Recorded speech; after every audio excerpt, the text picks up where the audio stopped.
Global Ethics Corner from the Carnegie Council. 2011 was a bad year for dictators, but it was a stellar year for American arms dealers. Commercial arms sales shot up by a third, resulting in $44 billion in sales. That makes the United States the world's top supplier of major conventional weapons. The boom in arms profits comes at a steep social price.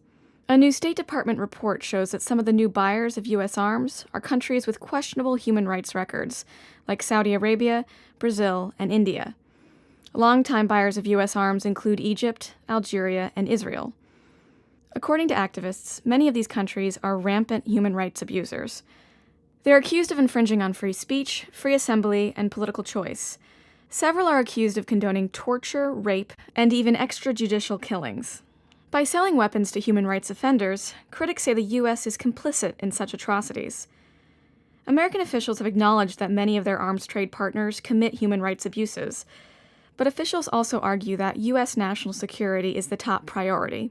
They also point out that most U.S. arms sales include tools like fighter jets that help countries beef up their external defenses, but don't facilitate internal suppression. And realistically, even if the U.S. stopped selling arms to autocrats, it's likely that other countries that sell arms, like Russia or China, would pick up those customers.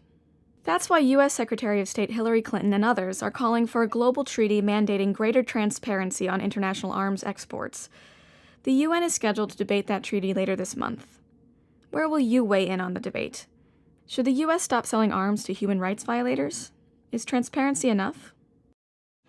Marlene Sperry wrote this week's Global Ethics Corner. I'm Gusta Johnson of Carnegie Council. Made possible by the Carnegie Council for Ethics in International Affairs. Post a comment at www.carnegiecouncil.org.